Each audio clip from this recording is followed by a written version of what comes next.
ሰላም ክብሯትና ክብሯን የሲርዋናቱ ተመልካቾቻችን እንደምናረፈዳችሁ ከሲርዋናቱ ቡድናንተ የሚደርሰውን የዕለቱን የአዲስ ነገር የዘገባ ጥንቅራችንን አጠናቅረን ይዘን ቀርበናል። ይህን የዘገባ ጥንቅር ደግሞ እናንተ ማድረስ አብሬ ቆይታ ማድረገውን የዘላለም ታረቀኝ እናንተም ደግሞ እስከ ዘገባ ጥንቅር ፍጻሜያችን ድረስ አብራችሁን ቆይታ ስለምታደርጉ ከወዲሁ ያመሰገንኩ። በስተመጀመሪያም የሀገር ውስጥ አብይ ነጥቦችን ወደ እናንተ ማድረስ ይሆናል። ወደዛው አለፍኩኝ። በሰሜኑ የሀገራችን ክፍል ያለው ወታደራዊ እንቅስቃሴ በየሰዓቱ መልኩን እየቀየረ ይገኛል ተብሏል። ራሳቸው የለኮሱትን ሰዓት ራሳቸው ይቃሙት አቶ ጌታቸው ረዳ በጥልመት ግጭትና በህወሓት አመራሮች ላይ ጠንካራ ትችትን ሰነዘሩ። በአማራ ክልል የቢሊዮኖች ኢንቨስትመንት ፍቃድ መስጠት ቢገለጽም የጸጥታ ሁኔታ ግን ግዙፍ ኩባንያዎች ከክልሉ እንዲወጡ እያደረገ መሆኑ ተሰምቷል። ከኢትዮጵያ ድንበር አቅራቢያ የምትገኘው አልሲሊክ መንደር ከፈጥኖ ደራሽ ኃይል እጅ ነጻ ወጥታለችም።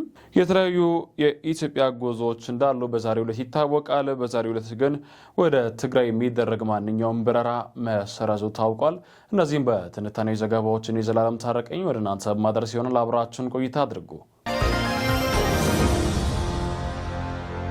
በሰሜኑ የሀገራችን ክፍል ያለው ወታደራዊ እንቅስቃሴ በየሰዓቱ መልኩን እየቀየረ ይገኛል። አሁን በደረሰን መረጃ መሰረት የፌዴራል መከላከያ ሰራዊት ከአላማጣ፣ ከራያ በውላ እና ከአካባቢ መውጣቱ ታውቋል። ይህ እርምጃ በራያ ግንባር ላይ አዲስ ወታደራዊ እውነታን እየፈጠረም ይገኛል። የራያ መስመር የመከላከያ ሰራዊት ከአላማጣና ከራያ ባላ መውጣት እንዲሁም የትግራይ ኃይሎች በብዛት ተከትሎ ከአካባቢው በከፍተኛ ወታደራዊ ውጥረት ውስጥ ይገኛል ተብሏል። የአየር መንገድ መቆረጥ የኢትዮጵያ አየር መንገድ ወደ መቀሌ የሚያደርገውን በረራ በድንገት ማቋረጡ ለጦርነቱ ስጋት ትልቅ ማሳያ ሆኗል። የጽልመትና በጎንደር አቅጣጫ በጽልመት አቅጣጫ በሰው ኃይልና በድሮን የታገዘ ውጊያ መቀጠሉ የሚታወስ ሲሆን የሽሬ ማያ ጸብሪ መንገድ መዘጋቱም ተገልጿል።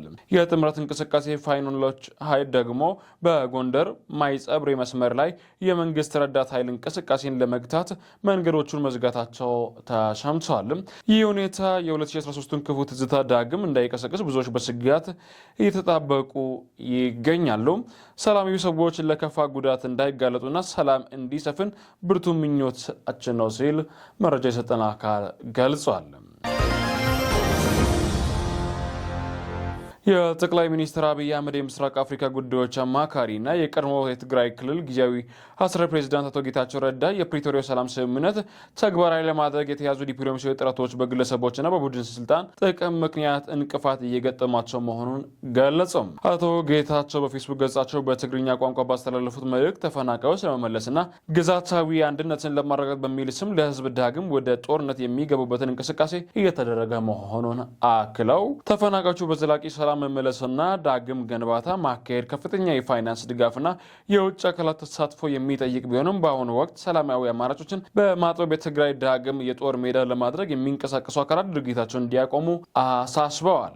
ተጋዳላዩ ህዝባዊ ዓላማ ለረካሽ የፖለቲካ ሸቀጥ እንዳይውል ጥንቃቄ እንዲያደርግ የጠየቁት አቶ ጌታቸው በከፍተኛ መስዋዕትነት የተገኘው የፕሪቶሪያ ስምምነት በሰላማዊ መንገድ እንዲተገበርና ተጨማሪ የሰው ህይወት እንዳይጥፋት ተጋድሎ ተቃውሞ እንዲያሰሙ ጥሪ አቅርበዋል።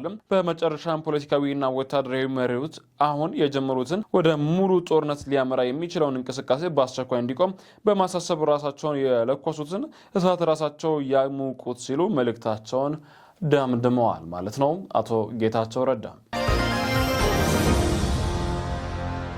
የአማራ ክልል ኢንዱስትሪ ኢንቨስትመንት ቢሮ በ2018 በጀት ዓመት የመጀመሪያ 6 ወራት ውስጥ ለ1867 ባለ ሀብቶች የኢንቨስትመንት ፍቃድ መስጠቱን አስታውቋል። የቢሮው ኃላፊ አቶ እንድሪስ አብዱ ለኢትዮጵያ ፕሬስ ድርጅት እንደገለጹ ባለፉት 6 ወራት 182.77 ቢሊዮን ብር ካፒታል ላስመዘገቡ ባለ ሀብቶች ፍቃድ ተሰጥቷል ሲል ገልጿል። ለአምራች ኢንዱስትሪ፣ ለግብርናና ለአገልግሎት ዘርፎ የሚውል 3,627,000.27 የኃላፊው ይህም የክልሉ ኢንቨስትመንት ፍሰት በየጊዜው የተሻሻለ መምጣቱን የሚያሳይ እንደሆነ ገልጿል።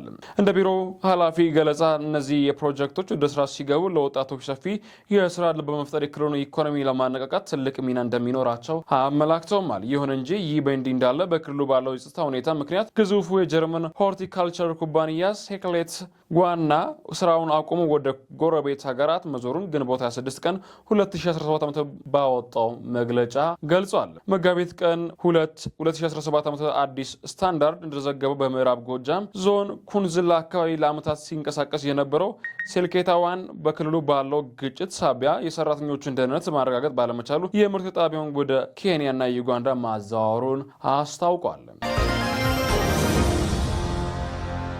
ጠቅላይ ሚኒስትር አብይ አህመድ ከአሜሪካ ምክትል ውጭ ጉዳይ ሚኒስትር ክሪስቶፈር ቲላንዲዮ እና የአሜሪካ አፍሪካ እዝ አዛዥ ጀነራል ዳግቪን እንድሪሰን ጋር በጽህፈት ቤታቸው መወያየታቸውን አስታውቀዋል። አብይ አህመድ በማህበራዊ ትስስር ገጻቸው ባስተላለፉት መልእክት በጽህፈት ቤታችን ከተገኙት ቲላንዶ እና ከጀነራል ዳግቪን እንድሪስ ጋር ተወያይተናል በማለት ነው ያከሉትም። አክሎም ቀጣይነቱን ያለውን ትብብርና መከባበርን አጽንኦት ሰጥተው ደማቅና ገንቢ ውይይት ምስጋናዬን አቀርባለሁ ሲሉ ተናግረዋል። በተጨማሪም የውጭ ጉዳይ ሚኒስትር ጌዲዮን ጢሞቴዎስ ክሪስቶፈር ላንዶን በጽህፈት ቤታቸው ተቀብለው አነጋግረዋል። በውይይታቸውን በኢትዮጵያና በአሜሪካ መካከል ያለው የቆየ ግንኙነት ይበልጥ ማጠናከር በሚቻልባቸው መንገዶች ላይ መምከራቸው ሚኒስቴር መስሪያ ቤቱ አስታውቋል። ሁለቱ ወገኖች የጋራ ፍላጎት ባላቸው ቀጠናዊና ዓለም አቀፋዊ ጉዳዮች ዙሪያ የሀሳብ ልውውጥም አድርገዋል ነው የተባለው።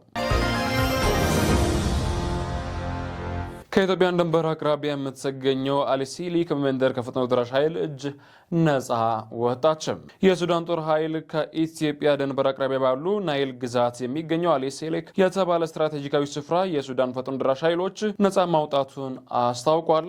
አንዱሉ የዜና ወኪል ቅዳሜና እሁድ የተካሄደው ከባድ ውጊያ ተከትሎ የሱዳን ጦር አራተኛ ክፍል ጦር ሰኞ ዕለት ያወጣውን መግለጫ ዋቢ አድርጎ እንደዘገበው አካባቢ በታቀደ ወታደራዊ ኦፕሬሽን መቆጣጠሩና በሱዳን ፈጥኖ ደራሽ ኃይል ተዋጊዎች ላይ ከፍተኛ የሰውና የንብረት ጉዳት ማድረሱን አክሎታል። ክፍሉ ጦር አክሎም በውጊያው ወቅት አብዱል አዚዝ አልሂል የሚመራው የሱዳን ህዝባዊ ነጻነት ንቅናቄ ሰሜን ተዋጊዎች መሞታቸውን ተናግረዋል። እስካሁን ድረስ ከፈጥኖ ደራሽ ኃይሎች ወይም ከሱዳን ህዝባዊ ነጻነት ንቅናቄ ሰሜን ወገን የተሰጠ መግለጫ የለም። የወታደራዊ እንቅስቃሴ የተሰማው ባለፈው እሁድ ፈጥኖ ደራሽ ኃይሎች እና የሱዳን ህዝብ ነጻነት ንቅናቄ ሰሜን ኃይሎች ከደቡብ ሱዳን ግዛት በመንሳ በብሉ ናይል አካባቢ በሚገኘው አልሲሊ እና ሚልካን ላይ ሰፊ ጥቃት መክፈታቸውን መዘገቡን ተከትሎ ነው። የሱዳን ባለስልጣናት ጥቃቱን የውጭ ወረራ ሲሉ የገለጹ ሲሆን ደቡብ ሱዳን ግዛቷን ለአጥቂዎችም ማሰልጠኛና ወታደራዊ መሳሪያ ማስተላለፊያ እንዲሆን ፈቅዳለች ሲሉም ካሷል።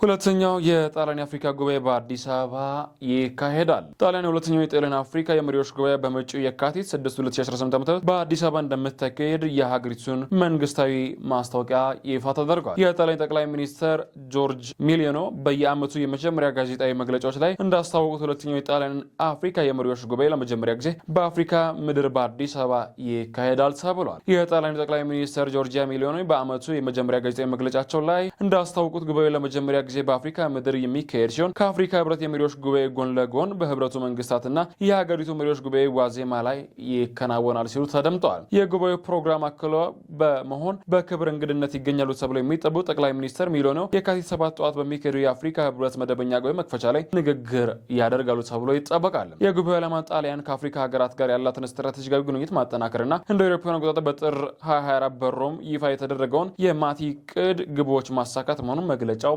ቆሞታል ማለት ነው። እቅዱ በጣሊያንና በአፍሪካ ህብረት መካከል ስርዓት ያለው ፖለቲካዊና ኢኮኖሚያዊ አጋርነት ለማሳደግ ያለመ ነው ተብሎለታል። ጉባኤው በማቲ እቅድ ዋና ዓላማዎች ላይ በመመስረት እንደ ዘላቂ ልማት፣ መሰረተ ልማት፣ ኤነርጂ፣ ትምህርትና ስልጣን፣ ጤና ጥበቃና ግብርና ባሉት ዘርፎች ላይ ትብብር በማሳደግ ላይ እንደሚያተኩር የጣሊያኑ መንግስት ይፋ አድርጎታል። በመጨረሻ ዘገባችንም የኢትዮጵያ አየር መንገድ ከአዲስ አበባ ወደ ተለያዩ የትግራይ ክልሎች ከተሞች አየር ማረፊያዎች የሚያደርጋቸው በረራዎችን መሰረዙ ተነግረዋል። ቢቢሲ ትግርኛ ሐሙስ ጥር 21 ቀን 2018 ዓ.ም ወደ ትግራይ ክልል የሚደረጉ በረራዎች መቋረጣቸውን ከተጓዦችና ከክልል አንድ ኃላፊ ማረጋገጥ ችሏል። ለዛሬ ተይዘው በነበሩ በረራዎች ወደ አዲስ አበባ ለመጓዝ ትኬት ቆርጠው የነበሩ መንገደኞች የሐሙስ ጥር 21 2018 መሰረዛቸውን የሚያስታውቁ አጭር የጽሁፍ መልእክት እንደደረሳቸው ተናግረዋል። በመልእክቱ ላይ ከእቅድ ውጭ በመሆን ምክንያት በረራው መሰረዙንና መንገደኞች የኢትዮጵያ አየር መንገድ ወይም የጉዞ ወኪሎችን እንዲያገኙ መክረዋል። ነገር ግን የኢትዮጵያ አየር መንገድ የበረራዎቹ መቋረጥን በተመለከተ እስካሁን የሰጠው ይፋዊ ምክንያት ሆነ መግለጫ የለም ተብሏል። ስለ በረራዎቹ መሰረዝ የጠየቁት የክልሉ ትራንስፖርት ኃላፊ አቶ ታደለ መንግስቱ በበረራዎቹ መቋረጥ አረጋግጠው ነገር ግን ዝርዝር መረጃ እንደሌላቸው ለቢቢሲ ተናግረዋል። ቢቢሲ ከአየር መንገዱ ይፋዊ ማህበራዊ ለማግኘት ያደረገው ሙከራ እስካሁን ምላሽ አላገኘም። እንደ ስማቸው እንዲጠቀስ ያልፈቀደ የአየር መንገድ ኃላፊ ግን ወደ ትግራይ የሚደረጉ በረራዎች መቋረጣቸውን አረጋግጠዋል። ክቡራትና ክቡራን የሴርማናቱ ተመልካቾቻችን ለዛሬ ያዝናቸው ዘገባዎችን ይመስሉ ነበር። አብራችሁ ቆይታ ያደረኩት እኔ ዘላለም ታረቀኝ ነበርኩ። ሰናይ ቀን እያልኳችሁ በዚሁ ተሰናበትኳችሁ።